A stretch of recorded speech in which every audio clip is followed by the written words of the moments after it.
Good morning and welcome to Breakthrough Walls. I'm Ken Walls and I'm your host, and I am pretty fired up today. I see we've got some awesome people on here already. Natalie Phillips, I see you there. Kevin Naylor, Ilana, how are you guys doing?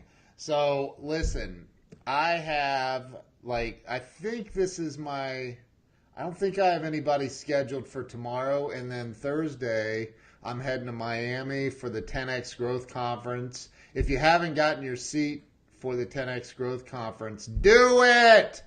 Just do it! It'll be life-changing. Grant Cardone, John Maxwell, Steve Harvey, Sarah Blakely. There are some unbelievable speakers there and 35,000 people to network with. So that's my plug for the 10X Growth Conference. I am not being paid for that, by the way. So listen, I want to tell you, I met this guy that I'm getting ready to bring on the show. I met him through another guest that I had, and she said, OMG, you've got to have this dude on the show. He's got a story that will blow your mind. And so this dude is a new friend of mine. And I want to, and his last name sounds exactly how it's spelled. It's Nguyen. So I want to welcome, I've been giving him crap about it. He probably hates me by now, but I want to welcome my new buddy, Tuan Nguyen, to the show. Tuan, welcome to the show, man. Hey, what's going on, Ken? Good to see you, bro. Good to see you.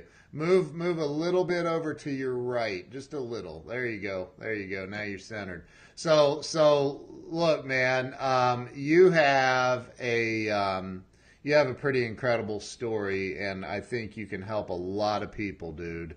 I'm going to let you tell the story. I'm not even going to give any hints about the story. Let's start with where you were born and raised. I was born in Panama City, Florida. I was raised in Houston, Texas. Okay. All right. So is that where you went to school, high school, all that in Houston? Yeah, I spent probably about 30 something years in Houston. Most of my life. Okay. Spent time doing school here. Okay. Did you go to college? I had some college. Okay. Never finished. Huh? High school dropout, did some college. I got a GED. Nice. Yeah, nice. Nice. So you got some college and you immediately put that degree to work? Absolutely not. All right. So let me just kind of explain. So for the audience, I'm Vietnamese. So if you have any Asian friends, so let me ask you a question, Ken. Hold on. This is my show. You ain't asking the questions. Go ahead, man. Go ahead. So my question to you is, okay, what is the typical stigma, or what is the perception that you have of most common Asian people? Dude, I don't have common perception. I don't have perceptions about people. I don't care where you're from or your ethnicity.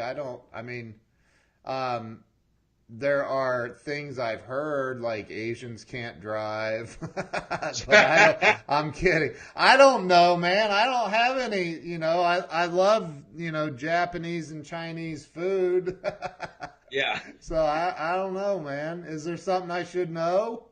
No, I was just asking you the question because, I just want to expose some common beliefs and perceptions that I deal with. All right. So hold on, Natalie Phillips, doctor. She said, "Hey, now, Ken." Dr. Natalie Phillips is on here. She says, "I have them, and I am Asian." I love her. She's awesome. So what kind of common perception should I have? Okay, so let's just be raw. Transparent. Be raw, dude. Be raw. Hey, I just want to have fun with everybody. Don't swear. No, we're doing no swearing. Okay. I promise I'm not gonna swear. Okay, it's good. sophisticated. We're gonna laugh. We're gonna have fun. Good. So, growing up, and if there's any Asian people out there listening right now, like you probably have some Asian friends. Like, look, we grow up in a society where everything's based on performance. I grew up and it was just like my parents were adamant about success, success, success. They came over here, they left Vietnam with $120 and they came to America pursuing the American dream. So my parents worked very hard to provide for me and they supplied everything I needed as a child. So I grew up in a very, very good household. And so I was raised up, you got to perform, you got to perform, you got to be good in school, you got to make straight A's, you got to make straight A's. And so that's how I was raised up. Oftentimes I would see my parents always comparing me to other people, so let's kind of expose some of the beliefs. All right. So in Asian culture, you got to be a doctor. Right? How many of you guys have a doctor that is named Dr. Nguyen or something like that? Hold on, Dr. Natalie Phillips. She did it. Dr. Natalie Phillips. There you go. Nail salon? Wow. Right, Oh, right. How about a dry cleaners? Okay. Okay. Right. Lawyers, dentists, Yeah. and right? Hey, Yeah. I'm just letting it all out there. Right. So they expected you to be a dry cleaner, owner, dentist, or something. Well, absolutely. I mean, the status quo is you have to make some kind of six-figure income to live up to your potential. Right. So that's how I was wired growing up. And guess what? When I got to middle school, Ken, I failed miserably. Did you? Yeah, I failed miserably. I mean, like it was So, just. but what did your parents do? Did they own a dry cleaners or a like? Well, they own a hair salon and a nail salon. Oh, dude, that's like you're stereotyping. I mean, it fits the profile. Oh my God, dude, you're killing me. Yeah. So, okay. All right. So you got to middle school and you said you failed miserably. How did, I mean, you're in middle school, dude. How in the world are you in this failure mode already? Oh, that's when all my elementary innocence went out the window. Oh God. I'm pretty sure there's a lot of people that can relate now with their lives and maybe even with their children. So, I mean, of course, social media wasn't big back then, Right. but I started realizing I was like, man, I want to be somebody. I want to be cool. Yeah. And then I started kind of being tempted into just getting involved with gangs at an early age and et cetera, et cetera. And I started getting kicked out of school. I started dipping and dabbing in drugs at an early young age, smoking at the age of 13. And I remember I just started I kept on running away from home, and it was just the relationship with my parents was just in conflict at this time. So just getting kicked out of school so many times, my parents made a decision to wake me up one morning and get me in the car, and they told me, "Hey, look, we're gonna go take you to this school, and we're gonna drop you off." So I was like, "All right, well, let's see where we're gonna go." And 5 hours into the drive, Ken, I started seeing snow. And there's no snow in Texas, okay? Right. So now I'm like, okay, where the heck are we going, right? Right. And I'll never forget this moment. I'm a 13-year-old kid right here. And I'm thinking, okay, we're going to go to some like cheesy private school in Texas somewhere. And I'm just going to be like, no, I don't want to come here. Right. Dude, my mom hands me this brochure. And on that brochure, there's these kids in a military school outfit, and I realize I'm going to Kansas. Oh no. Yes, I'm going to Kansas, and we're dropping you off in military school. And I'm telling you, Wow. that moment right there changed my life because I had so much resentment for my parents who said they loved me, but how would you do something like this to me? I'm 13. Take you to a military school and drop me off. They just dropped you off. Said good luck, dude. Yeah. Yeah. I couldn't understand. Let's see you be a gangbanger in military school. And Melissa Burrow says, "I agree with your parenting plan." Oh, okay. Well, I didn't at the time. Yeah, I'll bet you didn't. I'll bet you didn't. I, you know, and I couldn't understand that at the time. For a 13-year-old to really grasp a hold of how much your parents love you to Yeah. where they would actually send you away, I couldn't comprehend that. And so I started rebelling even more. In military school. In military school, How'd that work out for you? I became real independent. I've always had leadership skills, so I was kind of thrusted into leadership positions, even in military school. But I had this hatred and rebellion towards my parents, and it just kept on driving on and on. And I remember at times when we had like furloughs and stuff, where I would come home for the holidays, I would run away, And wow. And I remember I got kicked out of military school just for being a badass or whatever you want to call it. I got kicked out of one military school, so guess what they ended up doing? They took you to another one. They took me to another one. Good. I like your parents so far, dude. Let's roll. So I mean, hey, look, Ken, this stuff costs money. I don't realize it at the time. Yeah. I mean, they're spending thousands and thousands of dollars placing me into these military schools. And guess what happened at the second military school? You got kicked out. I got kicked out. Dude, do you know how many nails they have to do to pay for that? I mean, that's a lot of nails.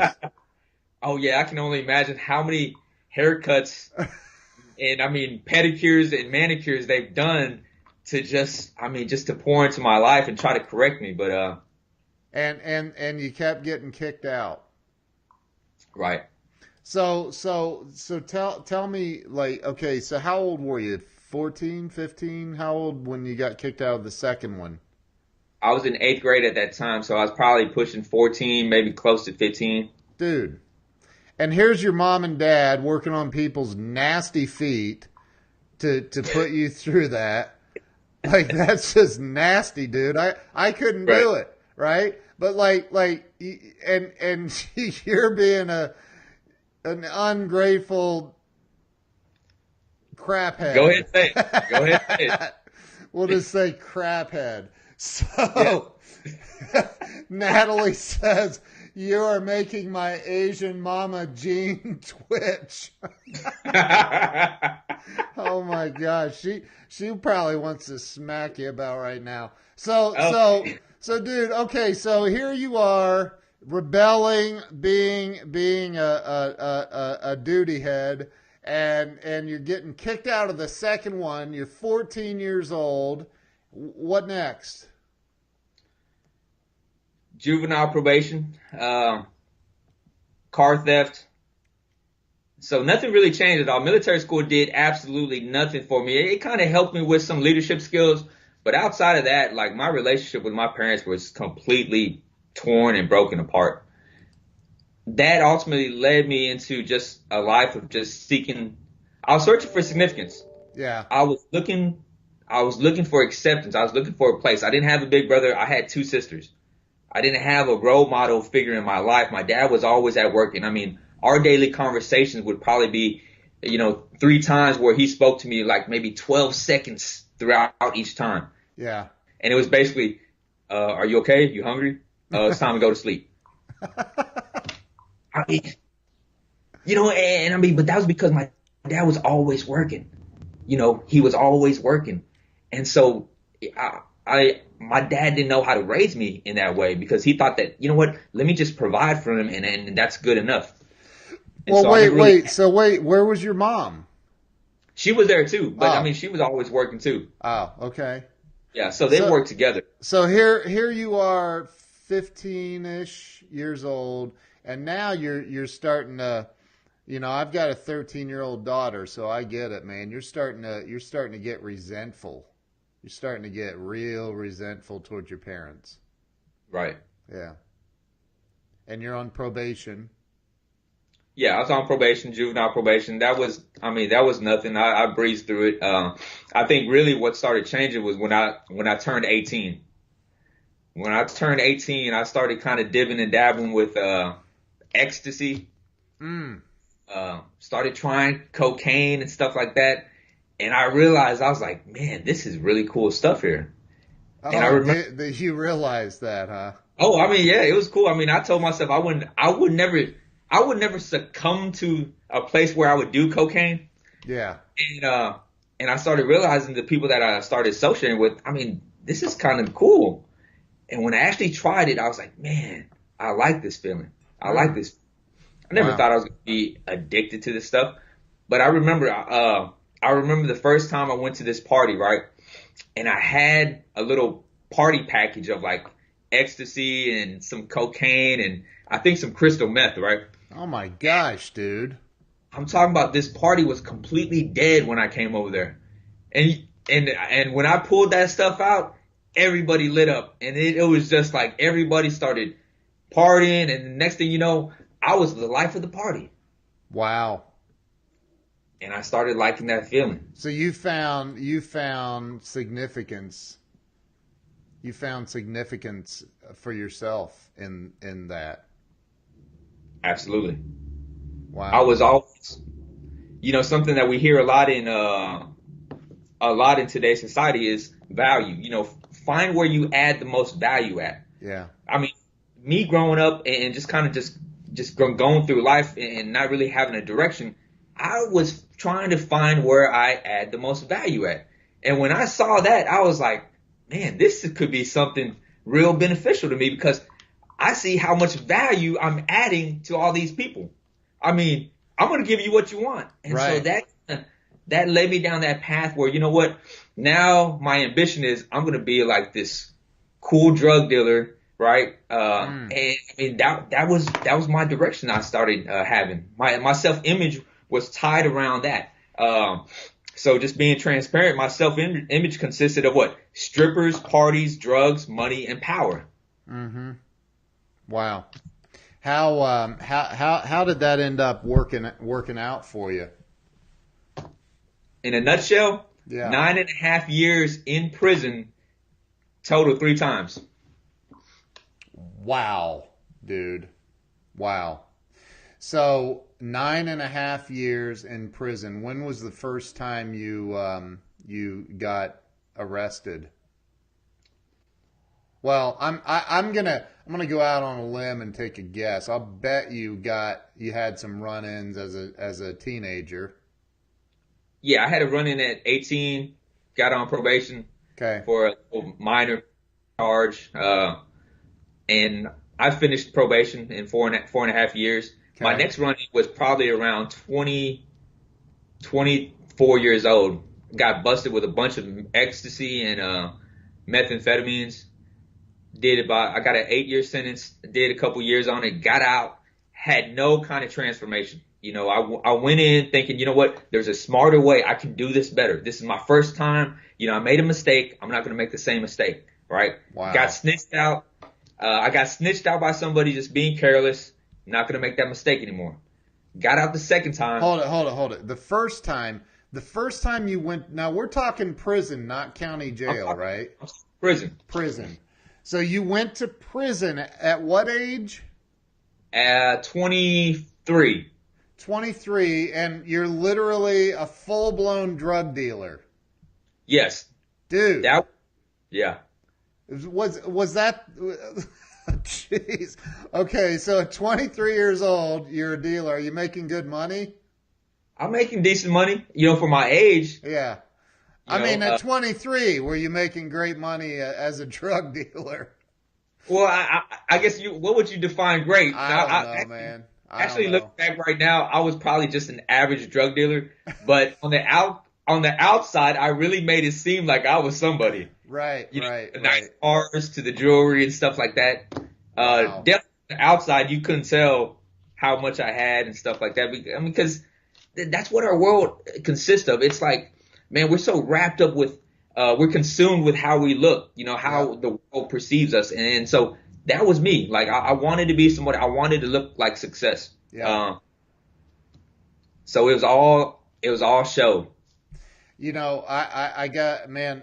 So you got arrested at 23. What happened? Were you like just walking down the street and got swarmed by a bunch of cops? They showed up at your front door. How did that happen? How'd that go down? Was it like the movies?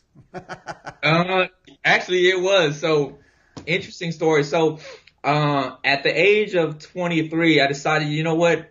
I want to go buy my first Cadillac. And so this was like 2002. And, Cadillac.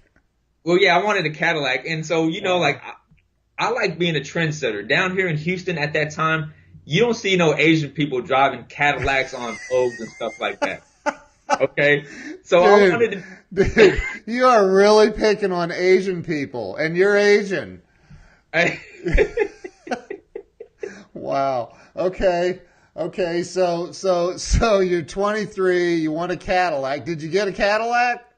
oh, my credit sucked. I had to put down $11,000 down. But luckily I knew the owner of the place. And so the owner was like, dude, I know you sell drugs, but I'm going to hook you up. So Wow. I had this $1,000 car note, you know, and I was, because I wanted the car so bad. I wanted that car. Put down 11,000. Now I'm stuck with this $1,000 car note, but I'm riding around looking like something. I'm looking like I'm successful. I'm looking like this big time drug dealer, and I was cool with it, Dude, And a 23-year-old Asian drug dealer pimping around in a Cadillac. Like, dude, what? Oh my God. Okay, so eventually, somewhere in that period of time, you got your first arrest. right. Okay. That's when, I mean, you had to be like, oh man, you know what just got real, right? Oh yeah, it got real fast. Yeah. So Yeah. tell me about that. The first time like you're headed to prison now, which wow. So you're heading to prison your first time, and what was going through your head? To be honest, I was scared. I mean, I got to Yeah. be honest. Well, You yeah, know, dude. what we see in movies is like, man, is that really what goes on in prison? Yeah. Right. And so it didn't like I didn't have like kind of I didn't have some kind of mentorship program that I could buy into to help coach me into going to prison. There was, Right. yeah, like there Right. wasn't like the John Maxwell team mentorship program for in case you get busted for selling drugs. Right. Right. Right. That's a great idea, man. We should put together a training program for that and sell it to, future incarcerees. Is that a word? So you show up at prison and how was it? Was it okay? Okay. Let me say this. They shave you completely bald. Oh, whoa. I mean, you're shaved completely bald. I mean, you're stripping butt naked. I mean, you're doing all these little, I mean, they make you pop this little squat with no clothes on. I'm talking about this stuff was humiliating. Oh, jeez, dude. Wow. Uh, So you don't so, you don't recommend it to most people. well, I mean, if anybody's looking for a free board and free meal, Yeah. I mean, you could probably get comfortable, Uh, just because everything's free. dude. So you're in prison and how long? What was your sentence? I got two 8 year sentences that ran consecutive together. So 16 years. No, it was just 8 years, 8 Oh, years all. combined. So Yeah. so you got an 8-year sentence. You're 23 years old, and doing the math, you're like, dang, that means I'm going to be 31 when I get out of here, right? But you're in there for what? Drug charges, right? Absolutely. And was it Nonviolent, huh? nonviolent charges usually down here in Texas, you're eligible for parole once you meet like a quarter of that time. Okay, So in about 2 years, I came home. You okay. know, So what came was it home. like though, man? Being locked up in prison, was it bad? it was definitely an experience. Man, I was still trying to find my significance too. So when I got involved in prison, I joined a gang, A prison gang. a prison gang. Jeez, dude. And so let me remind you, there's no Asian people in prison. So oh my God. Yeah, they're all like, oh God, dude. Okay, so you're in a gang. What gang? Like the Aryan Nation? What gang do you join if there's no other Asian people? What? I joined, Wow. so how Texas prisons work is we group up in cities. So I joined a fairly Hispanic gang, because there wasn't no Asian gangs to join. So, Oh my God. Wow, dude. so I started running with a Hispanic gang, and it was all about representing your city. So I ran with a gang that was a combination of Houston, Dallas, Fort Worth, and Austin.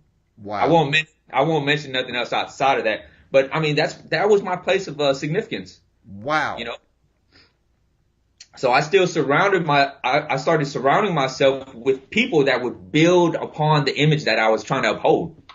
The drug dealer, the gang member type. And so I had to place myself around people that would push me up in that area. I mean, it didn't matter if you were fake or what. I mean, as long as you lifted me up in that image that I was trying to uphold, I'd keep you around. Okay, so here you are now. You're in a prison gang, and somehow you get out. You're paroled. I'm assuming, right? After Right. 2 years. Yeah. And that's when you're like, okay, I'm out of prison now. Woo, that sucked. I'm gonna clean my act up and get back to college and open a dry cleaning business or something. Right? Well, actually, I never had the dry cleaning business on my mind at all. Oh. Actually, And for I the record, he's the one that brought up the dry cleaning thing, not me. So, I actually got out and I was like I was still trying to find my place, yeah.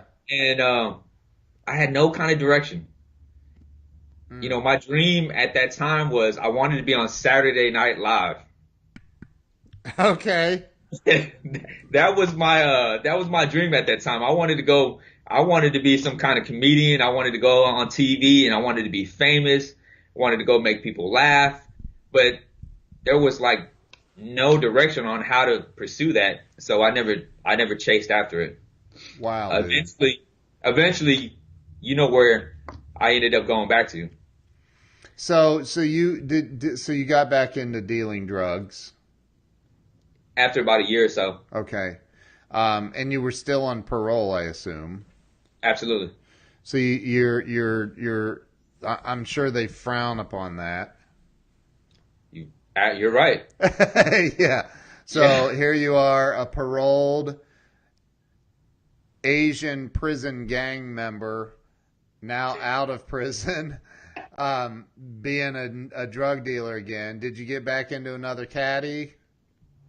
No, I didn't get into another caddy right now. I decided, you know what, we're gonna stay a little bit more low key this time.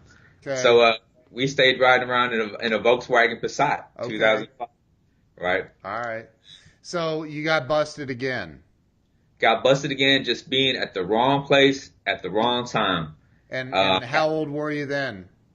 I was probably about 27 years old. 27. You get busted again. Drugs, nonviolent. Drugs and a bunch of money in the car. Got Okay. pulled over. Got pulled over by. I got pulled over more on like a random stop. After I did the drug transaction, he asked to search the car. I had a bunch of money in the car and some drugs, and I said, you know what? Sorry, sir, you can't search the vehicle. And that was it. He was like, okay, you won't let me search the car? Let me get the got dog. you. Let me get the dogs. And Yeah. I was in a no-win situation. The dogs came, they stripped the car down, and here we go again. I'm crying out to God at this time, and I'm like, Lord, please don't let this happen to me. I'll do whatever. Right. You know, and I think this was a time when God was pulling on me, you know, through my brokenness, going back to prison. I remember, I think it was in December 2010 where I was in county jail. I was just completely just broken in every single area. Yeah. You know, here I am going back to prison, for another bid. And, man, I broke down one night and I was crying on my bunk and I said, you know what? I said, all right, Lord, I'm going to surrender. Wow. And I give it to you. And that was my first recollection of actually surrendering my life to Jesus Christ. Wow, dude. So, and that was on your way for your second stint in prison. Right. And how many years did you get that time? I did a total of 3 years flat. 3 years. Okay. Yeah. So you did 3 years that time, and you turned your life over and around. You surrendered, and you got out of prison. Did you go back into the gang? Well, yeah, but now I went back into the gang, but now I'm a Christian gang member now. Dude. Oh my God. Oh wow. Okay. So y'all like just smacked each other with Bibles and stuff. Well, no, I mean, Hey, Kevin Naylor wants to know if your parents visited you in prison. Yes, they visited me quite frequent. Okay. You know, yeah. Okay. They never gave up on me one bit. That's awesome, dude. Was there. So you're a Christian gang member in prison now, and what was that like? Okay, well, it was pretty interesting. So I came back already involved with the gang, but the only difference now was I was a believer. I was a Christian. And so I didn't really feel the need to actually step away from it. So I try to use it for my benefit to try to influence the guys to kind of seek God and draw closer to God during the time and really just kind of encourage them to just make an effort to change. That actually went pretty well. Did it really? It did, because Ken, you got to realize I'm an influencer. Like, everywhere I go, people gravitate to me. So I have a voice. There's just something about it. I just never knew that. So even me being a gang member and being a Christian, that's kind of conflicting, because you can't serve, you know, they say you can't serve two gods. So of course, man, I used to have a lot of people come to me and be like, you know, you can't be a Christian being in a gang. And I used to hate that. Right. I used to hate that, because I'm like, you have no idea what I'm trying to do with my gang members here. And it was right. funny because during that time, our pastor called me out one day at church, and he pulled me aside and he says, I want you to know you have a calling on your life, and I want you to serve on the ministry team. And I'm sitting there like, you know, kind of a brand new believer, and I'm like, okay, let's go. Was that in prison? That was in prison. Okay. So wow. Here I'm being called out by the prison chaplain to work on the ministry team. Remember, I'm still a gang member. Wow. He doesn't know that. And so now I start learning to share the gospel, and now I get opportunities to preach. Wow. And so all of a sudden now, wow, dude. All of a sudden now, you know, I have such an influence and a voice where people started listening to me. So usually, you know what gang members do at churches when they go to church? What? Trafficking and trading. Wow. So most gang members meet up at churches at service because they want to trade off stuff. I mean, so that's what we do. I mean, we meet up at certain places and we traffic and trade. And so I got to the point where I started preaching the gospel there in prison, and I shut all that down. So everybody that was part of my gang that came to service, I was like, look, we're going to respect God. We're not going to do none of that. I just want you to come hear the gospel and give honor to God for just, you know, giving us a second chance. Wow, dude. So I mean, it was cool. I mean, it was definitely cool. I led a couple of my homeboys to Christ at the time too. Did you really? Yeah, absolutely. Yeah. Dude, so and you're still a gang member. You're now in the you're like a ministry gang member. Like, Yeah, absolutely. dude, I love Meet it, them where they're man. at. Love it. Okay, so you spent 3 years there. You now are a leader. You're in the ministry. You've turned your life over to God. You're like helping other people turn it around, and you get out after 3 years, and that was it. Now you're good. You got it together. You're on the right track. Yeah, for a while. For a while. So, Kevin okay, so Naylor said gangster for Jesus. Love it. All right, so for a while you turned it around. yeah, I mean, so look, I got discipled for 3 years by the Navigators. I became like this evangelical like phenomenon in there. I mean, I was going around sharing Christ, and then so I was real adamant about discipleship. I was pouring into people, hosting small groups, and so I was really tapping into the potential that God gave me. But when I came home, I thought I was strong enough. I thought I was good enough for a while, and so slowly but surely, my confidence became within myself and what I thought I could do. And now I'm going back to familiar places. I struggle with a common disease that most people have. It's called Superman syndrome. Yeah. Okay, so let me share what Superman syndrome consists of. I like trying to save people. And a lot of times there would be damsels in distress. Yeah. And so, it was easy for me to kind of I was always helpful. So I found myself going back to familiar places, trying to pull people out and getting them to change. And really, they didn't want to change. They didn't want to go with you. I mean, and so what happens, you staying in those places, eventually the world and everything in the world will actually end up rubbing off on you, and you become conformed just like them. So in about maybe a year and a half, I fell right back into it. You fell right back in. You made the choice, right? If we take responsibility, you made the choice to become a gang or a drug dealer again. Yes. Wow. And that's after 3 years in prison, then a year out, and now you're dealing again. Right. And going to church a lot too?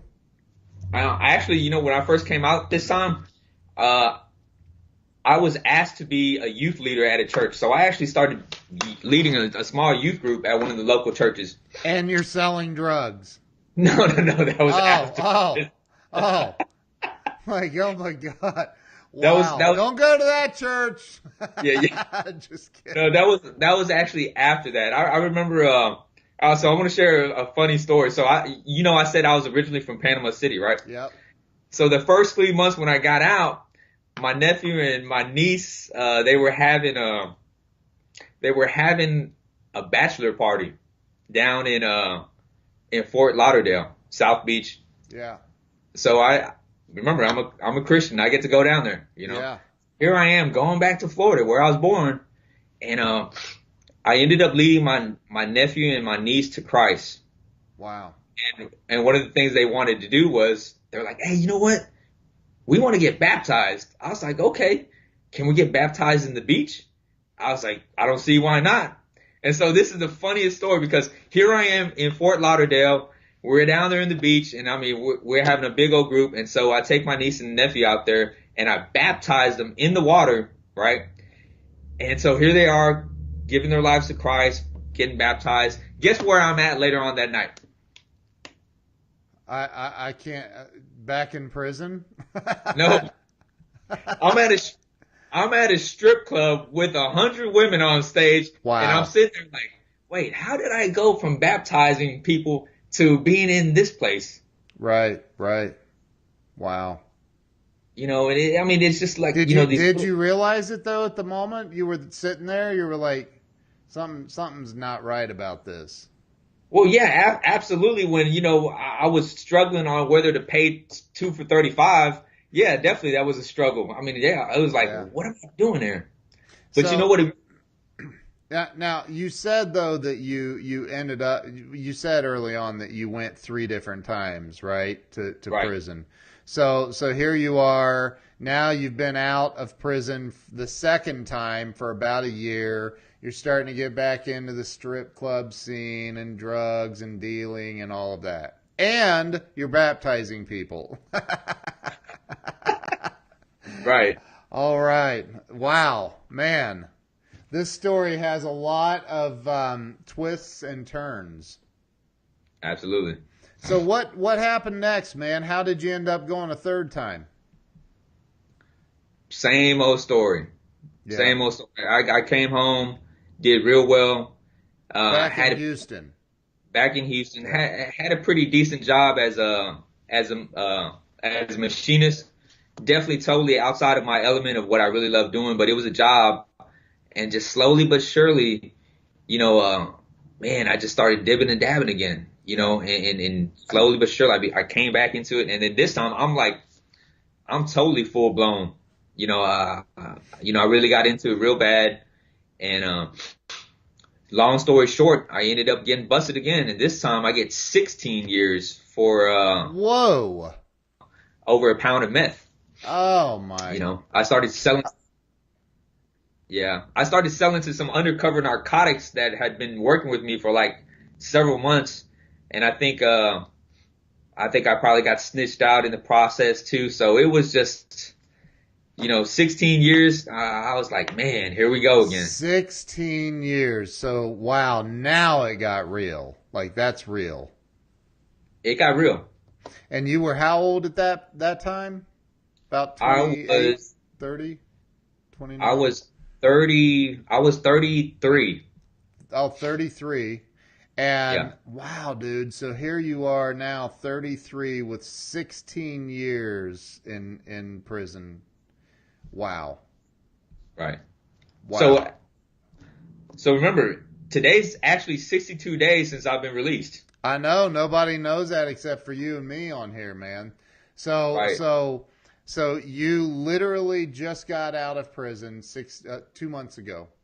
Right. And let me ask you this, man. So you are like now people are hitting the wow face on Facebook, dude. Like okay, so and you're obviously not. So you were how old were you? 30. How old did I you was, say? I was 33, right? I was 33. yeah, So 33. you're not 49 right now. No, So you didn't do the full 16 years. Um, no. what happened this time? I knew I had to call on God. I mean, I knew I had to call from God, and I just really decided, you know what? I'm not going to just sit here and waste my time. God started placing me once again. I always have a tendency to flourish while I'm in prison for some reason. But God brought me to a place called Prison Fellowship Academy where I went through a real extensive 2-year program. But during that time, I was still walking by faith. So God started putting me into leadership positions once again. So here we go again. Community leader. I'm a president of the Toastmasters Speaking Club. I'm just leading, teaching leadership stuff. And then during that time, I started finding my niche, and I found my passion during that time in leadership. And that's when I discovered John Maxwell. Mm. And so for those 2 years, I was like, you know what? This is what I want to do, because this is what people are missing out on in prison, because we're not taught leadership. We're not taught growth and development. No one's asking us these hard questions on like, what is your dream? What Right. kind of potential do you have? What kind of strengths versus weaknesses do you have? Nobody asked us those questions in prison. Right. And I found my passion through discovering my leadership potential and my communication skills. Long story short, during that time, I started pouring into others, leading others for about 2 years. And I made a decision that one day I'm going to go meet John Maxwell. I'm going to meet John Maxwell, and I'm going to join the John Maxwell team. Wow, So, dude. Wow. so funny story. I actually joined the John Maxwell team while I was still in prison. Holy And moly. Dude, that's incredible. So here you are. Wow, dude, I have chills. So now you're serving, and how many years into at this point when? I am finishing off a 4.5 year bid of a 16-year sentence. Okay, so and that's when you made the decision that you're going to meet John Maxwell. Right. Actually, here, you see this book right here? I'm going to go ahead and read a small insert. I wrote John Maxwell. Have you met him? No, but I'll meet him in March. Wow, that's Yeah, awesome, dude. I'm booked. I got my flight ready. I'll be at the IMC in March to meet John Maxwell and everybody else. So I actually wrote John Maxwell, and I wrote him on July 4th of 2017. So this is how much I believed in the vision that God placed in me. The letter says, "Dear John, one day you will get to read this. I'm writing you behind prison walls." Get it? Prison walls, Ken? Yeah, yeah. Walls. I want to let you know your books and videos added much value to my leadership. Learning to lead a bunch of inmates has been the greatest challenge in my life. I'm being stretched into greatness. You're absolutely right. It's all about connecting to influence. Thank you. I'll see you at the IMC. Written on July 4th, 2018. Wow, dude, that's absolutely incredible. Absolutely incredible. So, I'm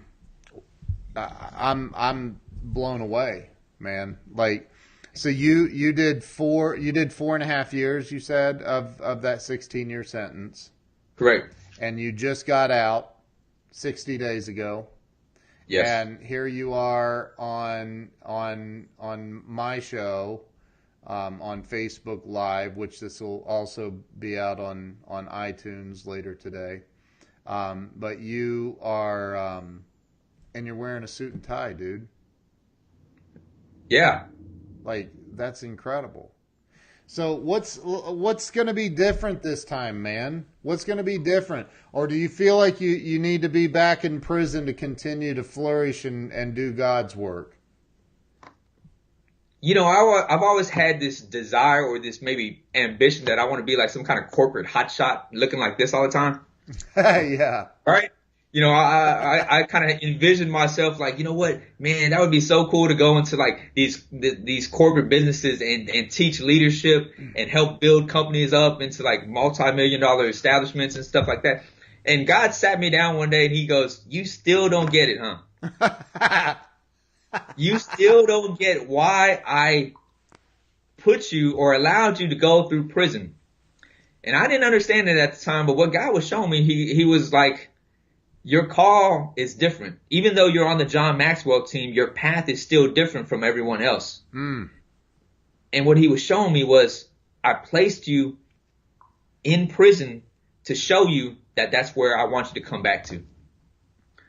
Because I remember one time where I was listening to, you know, the John Maxwell team and what they were doing, how many countries they were serving and transforming all these nations. And I was like, man, I want to do that. I want to go with John and the team and transform these nations. But I was like, man, I can't go nowhere. I'm on parole. You know, I can't even leave the country. Right. You know, I can barely leave the state without permission. Right. And God will show me, he goes, you'll get to do that one day. But right now, I want you to stay on your mission. And your mission is, while John and the team are transforming nations, you're going to be the movement in transforming prison culture. Wow. And I finally came to a place where I had to accept that, because that's where today I would add the most value at. Dude, first I want to say to everybody watching this, please share this out. If you haven't shared it out yet, please share it out, because what a powerful message. And you know, I want to say, Tuan, that you know, I'm a recovered alcoholic with 16 and a half years sober, and I can tell you that it's a blessing and a gift. But 60 days out of prison, man, like I really hope for you that you continue to seek what you're looking for, that you continue to help others, man, because you've got a powerful message, and you have a powerful future if you allow it, right? Right. You got to allow it, man. And hey, get a Cadillac, dude. It's coming again. Like there's some blessings for you, man. You just got to quit getting locked up. Right? So Right. so what's the next step for you, man? Where do you go from here? Well, right now I'm working on my speaking and my coaching business. Yeah. So it's 62 days out. I'm still getting all my stuff ready. So I've had a lot of opportunities to speak at different churches already. So if anybody follows me on Facebook, you'll see that there's many churches that have opened the door for me to speak and teach.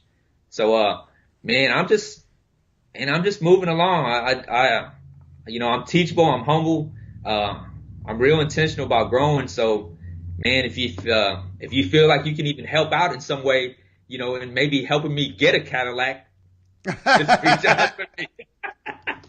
Yeah, man. Yeah, I can help you. I'll give you a Yeah. job selling, dude. So like, look, I think that you have a very, very powerful story. And here you are, 60 days out of prison, literally, like that's 2 months ago. Like, what is that? Like November? November 27th. So you got out right after Thanksgiving. Right. Dude, wow, man. And are you going back? I will be going back as a volunteer. Yeah. I'll be able to go in and come back out the same day. Right? Right. So, I think that, you have a gift, man. You've been given a gift. And I think that it's your duty and responsibility to not just God, but to everybody to use it the right way, right? Like you have this amazing gift to be able to help people, man. And I think that you need to use that gift the right way. Forget about selling drugs, dude. There's no get rich quick anything that works. Right. So like just forget that. It doesn't work. Keep doing what you're doing, man. You'll never forget where you came from. Keep doing what you're doing, man. You can help so many freaking people. Right. I mean, you could single-handedly reduce the recidivism rate in this country, which you and I both know is extremely high. Right. Right? Right. Keep doing what you're doing, man. I'm going to be hanging out with John Maxwell here in a few days, actually, down in Miami. He's one of the speakers at the 10X Growth Conference. It's going to be incredible. Oh yeah, that's going to be great. I Yeah. wish I could be there. I know, man. I know. Yeah. So, and I said to you, dude, get a ticket. And what was your response? I can't travel out the state right now. Right. I wish you could, man. It'd be great to have you down there. But, and I definitely understand that. So, look, I want to say, number one, thank you for being on the show.